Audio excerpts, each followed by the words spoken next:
Welcome to part 2 of the performance-based assessment presentation. And here we will review the process of developing your rubric for the purpose of completing your assignment. Remember to familiarize yourself with the 5-step process because you need to address each step individually for the skill, fitness component, or behavioral component that you've selected to assess. Now let's say we want to develop an assessment rubric on California State Standard Number 1, and this standard states students demonstrate the motor skills and movement patterns needed to perform a variety of physical activities. For our example, we will address the 7th grade standard number 1 substandard number 1. This standard states demonstrate mature techniques for the following pattern. Now, while the standard lists several different skills, we will focus on striking as the one that we want to assess. And this identifies the standard and skill that we want to develop an assessment for. So you should be familiar with the 5-step process from part 1 of the presentation as well as the assignment guidelines. So we'll use our standard and apply the 5-step model to developing an assessment. If we were to complete step 1, it would look something like this. You'll have your section heading, then you'll answer the question. What are the verbs of the standard? The verbs to focus on are demonstrate and striking. What is the skill to be addressed? And the skill is striking. Specifically, we'll state striking a ball with a developmentally appropriate bat. And keep in mind, what is developmentally appropriate for one student is not developmentally appropriate for another. One student may use an aluminum bat, another may use an oversized plastic bat, another student may need to use a wiffle ball bat. Regardless, you need to be specific in how you're going to assess this. And then you would answer another question. What is the content that the skill must be performed within? For our example, the content would be performing the striking pattern with a mature technique, and we'll define what mature is soon.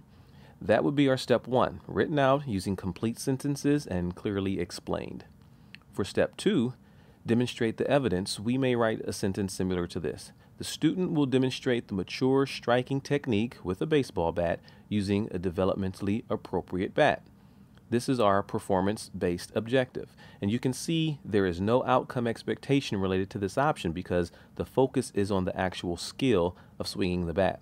We're not concerned with actually making contact with the ball. We're not concerned with how far the ball goes when hit. Those skills will come later through effective instruction, hopefully. And the more complicated your expectations for the assessment, the more difficult it will be to develop a meaningful, reliable, and consistent assessment tool.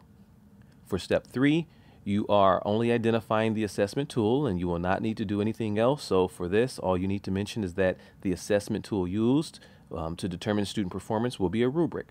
In step 4, you will determine the criteria for competence. Here, you will develop a detailed list of specific observable movements that the student or athlete must demonstrate in order to be considered exceptional at the skill being assessed. So for example, we are looking for what it takes to perform a mature striking pattern. And we can break this up by using specific body movements performed. Well, we can say, what would the feet do? And we might mention something like the feet are shoulders width apart, the non-dominant foot is towards the target, and there's a slight step taken with the non-dominant foot just before the swing. And this is, up to discussion, but for our purposes, we'll make it simple. We can also ask, what is the trunk doing?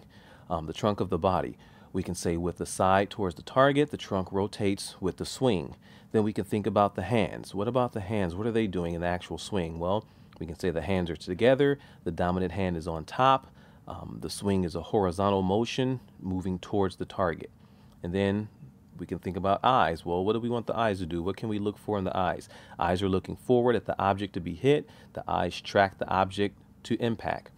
And then we think about finishing the swing. The swing is made. There is a follow-through motion as the trunk rotates the arms, continue to the swinging motion behind the participant to complete the motion. So the arms are extended and body weight shifts. So those are the things that we need to look for. We have 5 different observable things to look for when assessing this performance. If a student or athlete completes all 5 of these successfully, we can say that they are performing a mature striking pattern or movement. You can include whatever steps you want as long as they are detailed, observable, and written in a way that anyone can understand them. And this is step 4.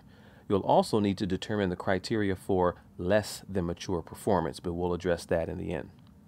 In step 5, you will determine your levels of quality.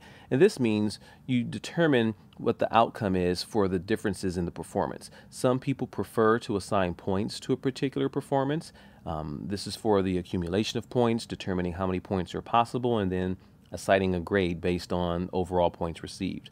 Some teachers prefer to use grades as levels of quality of performance. And currently, with standards being a major focus, some teachers also like to use standards-based language, such as the student is meeting the standard, the student is approaching the standard, the student is below, or the student is far below the standard. And you can also include exceeding the standard for those students or athletes who perform well beyond the expectation. You can also make your levels of quality a little more specific to the actual skill performance, such as performs a mature strike, moving towards a mature strike, performs an immature strike, or makes random immature strike attempts.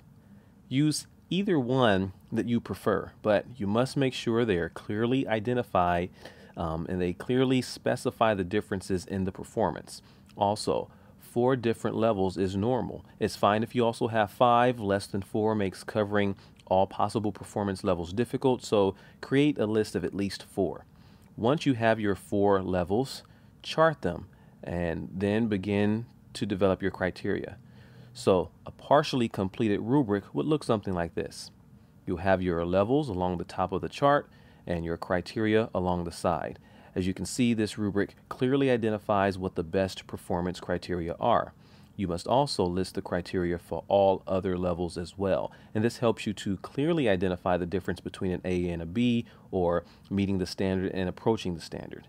Be sure to avoid using outcome-based information or numerical information, such as missing one of the elements or missing 2 of the criteria. This does not specify the difference. The purpose of a rubric is to be completely informative to anyone who views it and to provide a reliable and consistent outcome. Lastly, you should complete your summary. Within the summary, you will provide a brief description, which is just basically a statement as to how you can address the cognitive and affective domains related to your skill. You can include a sample of some form of assessment if you have one. Otherwise, simply explain in written form how you can assess these additional domains. I won't provide necessarily too much more detail on this because in the past, students simply copied what I mentioned and did not think critically as to how to address all the domains. So just basically a paragraph as to how you would address those domains. Also, you should explain how your rubric applies to the 5 purposes of rubrics outlined in the textbook on page 108. Address each purpose individually and explain how your rubric fulfills each purpose. Finally, provide a brief statement as to whether or not it's even necessary to assess all learning domains, and explain your response clearly, justifying your statements and position. And there's a lot involved in this assignment, so take your time, review all the guidelines and expectations, and don't wait until the last possible moment to get started. As usual, if you have any questions, feel free to let me know. Take care.